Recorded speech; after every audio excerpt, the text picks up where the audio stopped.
संसार में सबसे बड़ी शक्ति कौन सी है जो मृत्यु को भी हरा देती है? प्राचीन समय की बात है। एक गांव के बाहर भगवान शिव का मंदिर था। उसके सामने ही एक बरगद का विशाल पेड़ था। उस पेड़ पर एक चकवा और चकवी रहते थे। वे दोनों रोजाना भगवान शिव की पूजा पाठ करते थे और उनकी भक्ति में लीन रहते थे। एक दिन चकवी ने चकवा से पूछा, हे स्वामी, मेरे मन में कई दिनों से 3 प्रश्न उठ रहे हैं। आज मैं आपसे इन तीनों प्रश्नों के उत्तर जानना चाहती हूँ।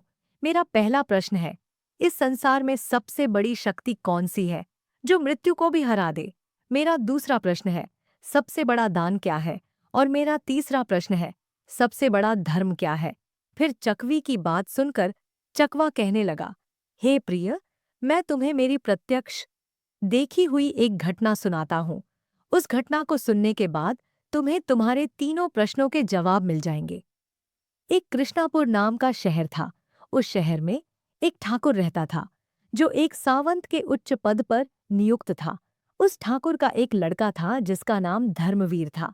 एक दिन धर्मवीर भ्रमण करने के लिए घर से घोड़ा लेकर निकला। घूमते घूमते धर्मवीर को प्यास लगने लगी।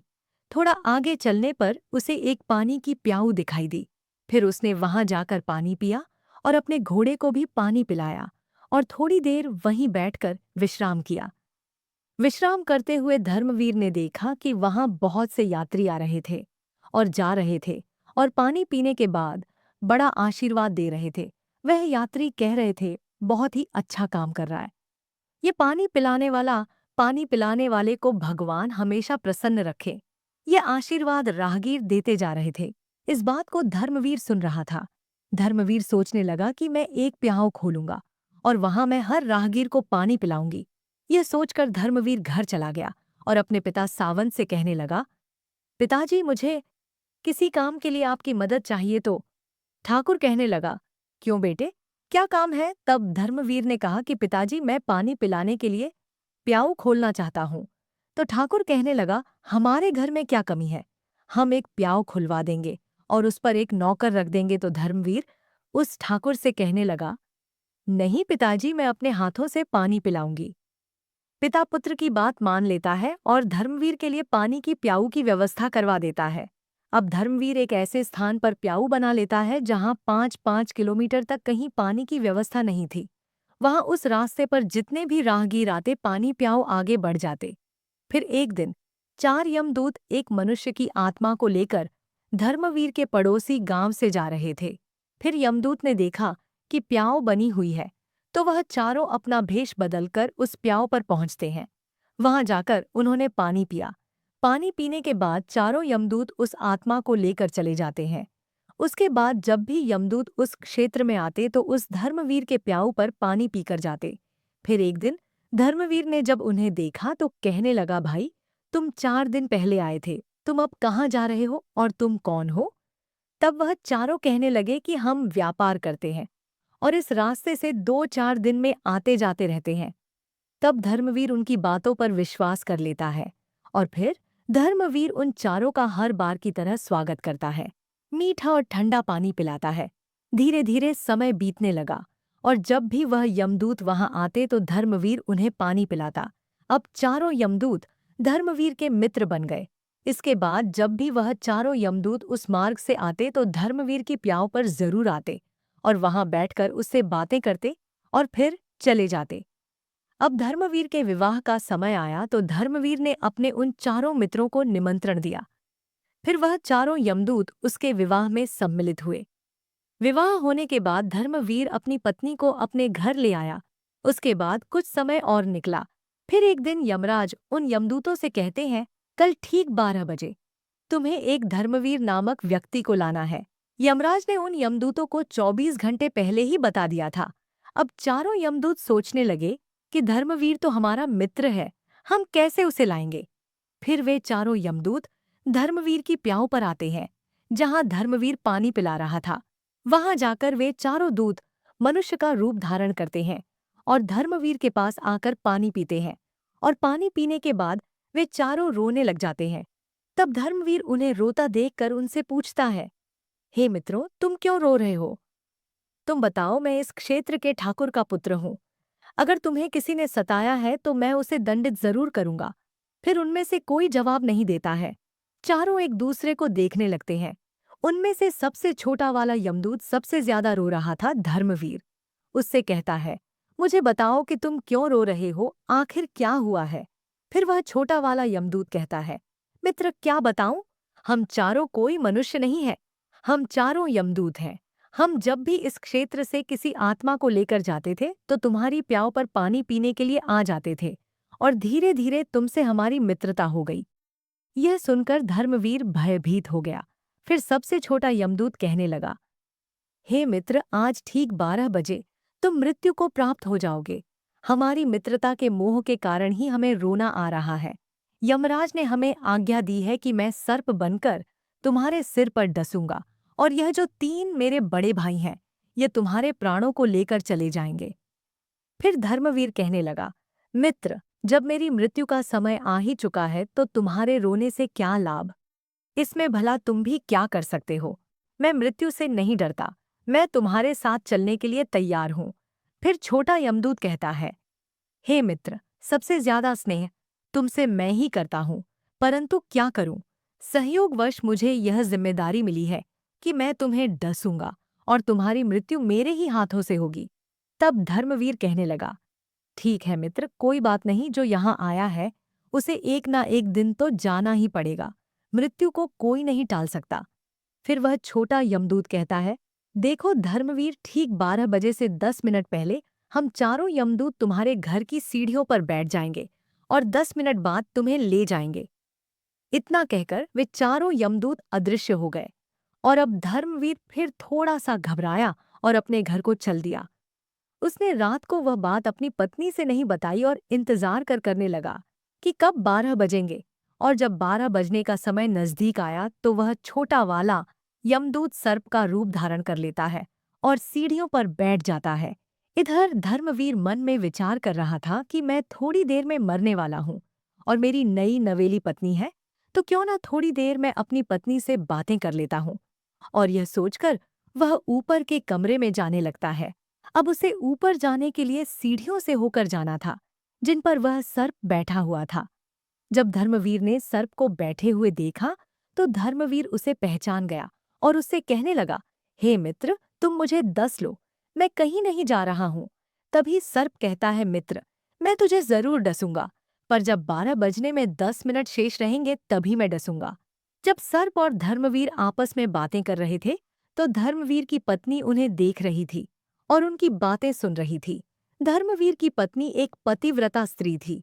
उसका पति व्रत धर्म उजागर हो गया और वह ईश्वर से प्रार्थना करने लगी, हे ईश्वर, मेरे विवाह को अब भी 10 दिन का समय भी नहीं हुआ है, और यह क्या घटित होने वाला है। फिर चकवा कहता है, हे चकवी, वह एक राजपुत्र के पुत्र वधु थी। उसने 33 प्रकार के व्यंजन भोजन में बनाया, और उस शहर में एक बहुत ही गरीब व्यक्ति रहता था, और उस गरीब की एक लड़की थी जो 9 महीने की गर्भवती विधवा थी। वह अपने गरीब पिता के घर में रहती थी क्योंकि उसके ससुराल में उसके पति के मरने के बाद उसका कोई सहारा नहीं था। और जिस दिन धर्मवीर को वह सर्प डसने वाला था, उसी दिन उस लड़की के गर्भ से एक नवजात शिशु पैदा हुआ, और वह लड़की जिसका प्रसव हुआ था उसे बहुत जोर से भूख लगने लगी।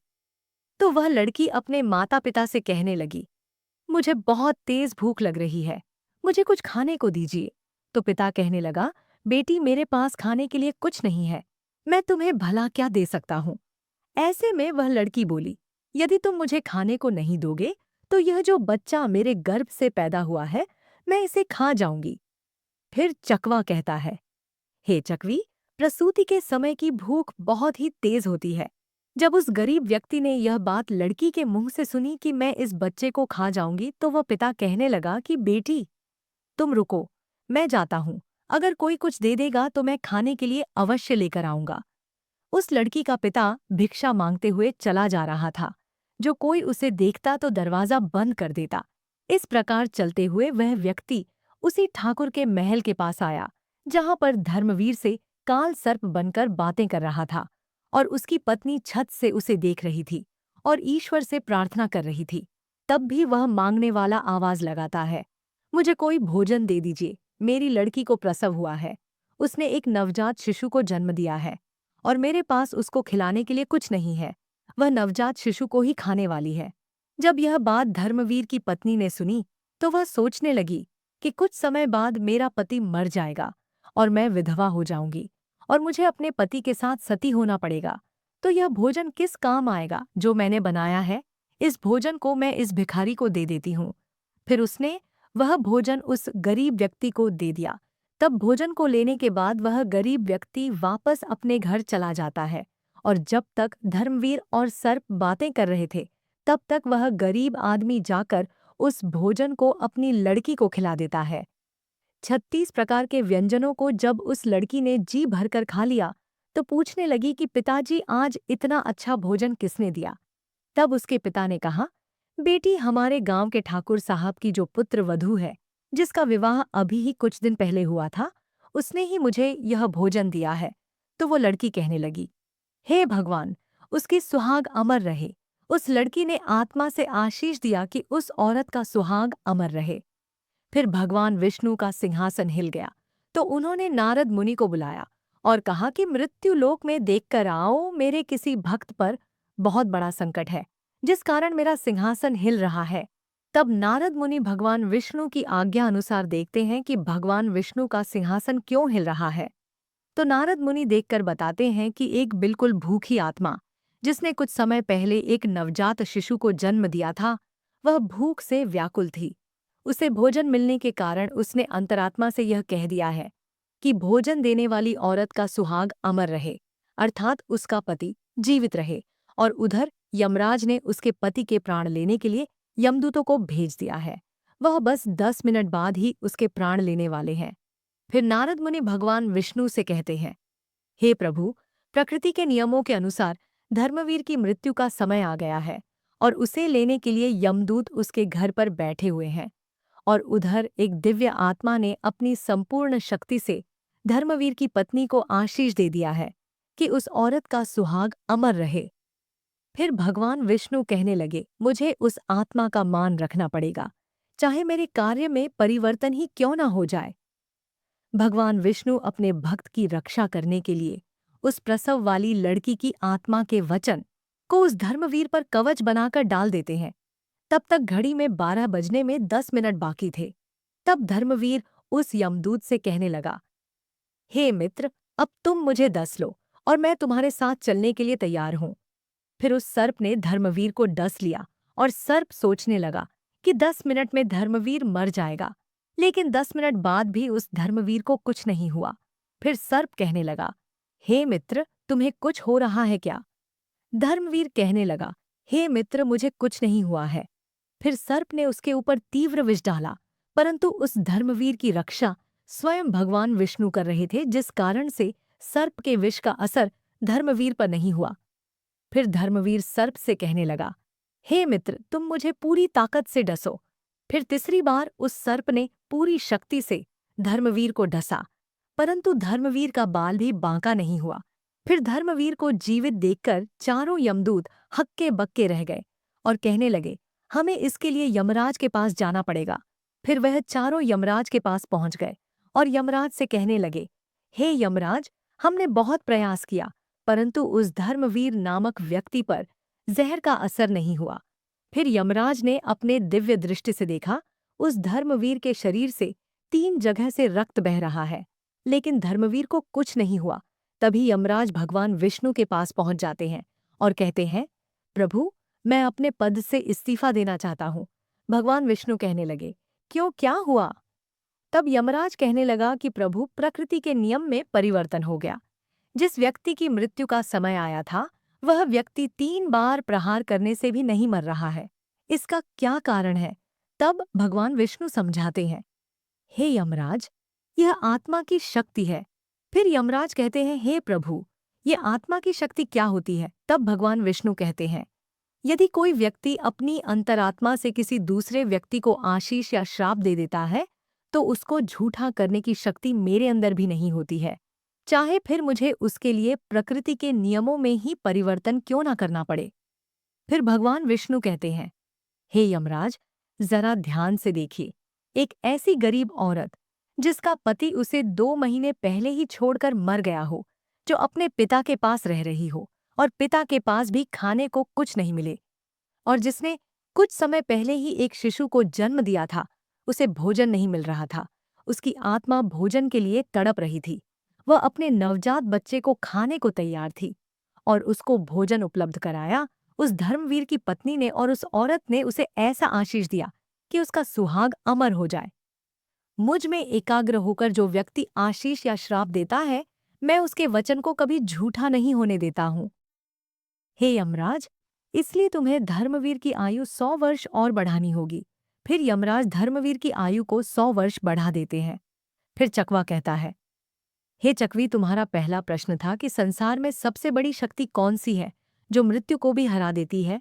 तो समझ लो, सबसे बड़ी शक्ति होती है आत्मा की शक्ति। यदि कोई व्यक्ति आत्मा से आशीर्वाद दे या श्राप दे, तो उसे ईश्वर भी टाल नहीं सकता। तुम्हारा दूसरा प्रश्न था कि सबसे बड़ा दान क्या है। तो समझ लो, हमें अन्न का दान करना चाहिए। अन्न का दान सबसे बड़ा दान माना जाता है। भूखे को भोजन कराना सबसे बड़ा दान होता है तुम्हारा। तीसरा प्रश्न था कि सबसे बड़ा धर्म क्या है। तो समझ लो, जहां आवश्यकता हो उस स्थान पर दिया गया दान सबसे बड़ा धर्म होता है। उससे बड़ा कोई धर्म नहीं होता। जहां आवश्यकता है वहां आप दान दीजिए। उस समय उससे बड़ा कोई धर्म नहीं होता है। जहां पर आवश्यकता नहीं है, उस समय आप दान कर रहे हो तो वह दान बड़ा नहीं होगा और फलीभूत नहीं होगा, और बिना आवश्यकता के आपका हजारों रूपों का दान भी बेकार चला जाएगा।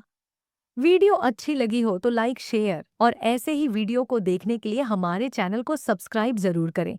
धन्यवाद।